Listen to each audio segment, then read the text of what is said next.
Before we start this analysis, I want to highlight some issues I feel Chelsea fans are all aware of. As a fan of this great football club, it's clear that we need a proven striker and at least two quality defenders. Our current defenders aren't necessarily bad, but they're simply not good enough to be consistent starters at the highest level. With that said, Happy New Year to you all, and thank you for always watching and supporting the channel.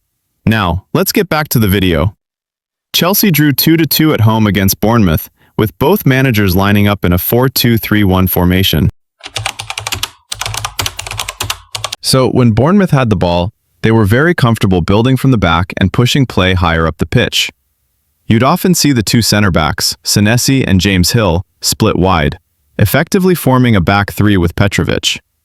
Now, what's interesting here is that instead of inverting their fullbacks into midfield like most teams do, Andoni Iraola kept his fullbacks, Adrian Truffert and Alex Jimenez, wide and high. This small detail made a big difference. It created space for Marcus Tavernier to move higher up the pitch and get closer to the attack.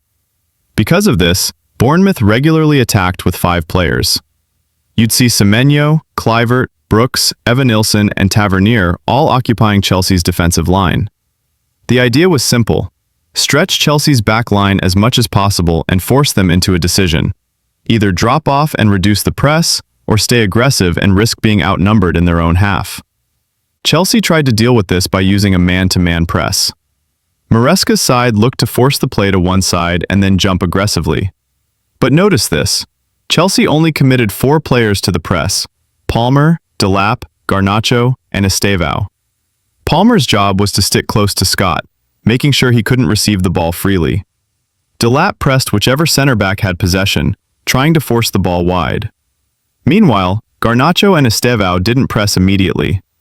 Their first job was to block the passing lanes inside, and only when the ball went wide would they step up and engage the fullbacks.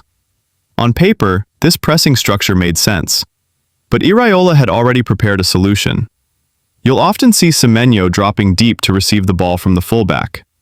That movement pulls Achimpong out of position, and once that happens, space opens up down the flank for Bournemouth to exploit. And this is where the problem came for Chelsea. Those small movements consistently created space out wide, and Bournemouth were able to generate a lot of chances from these situations. Now, when Chelsea were in possession, their main objective was to control the tempo of the game. Just like Bournemouth, they also built up from the back. But unlike Iraola, Enzo Maresca didn't consistently form a back three in the first phase. And the reason for that was simple. Bournemouth's press wasn't aggressive early on. That gave Fofana and Chalobah the time and space to step higher up the pitch and help progress the ball. Another key detail in this match was Maresca's use of inverted fullbacks. Both Achimpong and Malo Gusto moved inside into midfield during the build-up. This movement immediately freed up Enzo Fernandez, who could then step higher and join Cole Palmer, with both players occupying the half spaces. With Achimpong, Gusto, and Caicedo operating centrally, Chelsea had a very solid structure to build play through the middle. However, this setup also came with a clear risk. The defensive line lacked natural width, meaning if Chelsea lost the ball in the early build-up phase, they were vulnerable to counterattacks into wide areas. That said, the level of control Chelsea gained in central areas made this risk worth taking. Out of possession, Iraola's Bournemouth defended in a compact 4-4-2. Evanilson and Justin Kluivert led the press, while Semenyo and David Brooks dropped deeper to form a flat midfield 4 alongside Scott and Tavernier. But here's the problem for Bournemouth. With Achimpong and Gusto inverted, and Palmer and Enzo positioned in the half spaces, Bournemouth's 4-4-2 had to stay extremely narrow to track those movements. And when a block becomes that narrow, space inevitably opens up out wide.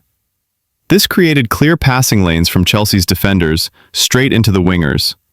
As a result, Garnacho and Estêvão were constantly accessible and saw a lot of the ball. And this was Maresca's plan all along: to isolate his wingers in 1v1 situations against Bournemouth's fullbacks. You could see how effective this was, especially with Estêvão, who finished the game with the most touches and the most dribbles of any attacking player on the pitch. So, when you look at the game as a whole, this draw really came down to contrasting ideas. Bournemouth were brave, aggressive, and well-organized, especially in the way Iraola set his side up to stretch Chelsea and exploit spaces in wide areas. Their movements off the ball caused Chelsea problems and allowed them to create chances, particularly when they managed to bypass the press. On the other hand, Chelsea showed clear signs of Maresca's philosophy taking shape. The inverted fullbacks, central overloads, and emphasis on controlling the tempo gave Chelsea dominance in possession and consistently put the wingers in dangerous 1v1 situations. But at the same time, the lack of defensive security in transition highlighted why Chelsea still look vulnerable, especially against quick and direct attacks.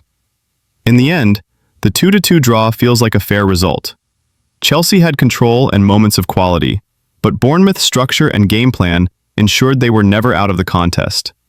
And this match once again underlines the bigger picture for Chelsea.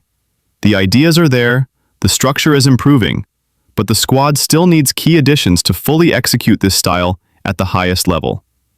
Thanks for watching. If you enjoyed this breakdown, make sure to like the video, subscribe to the channel, and let me know your thoughts in the comments. I'll see you in the next analysis.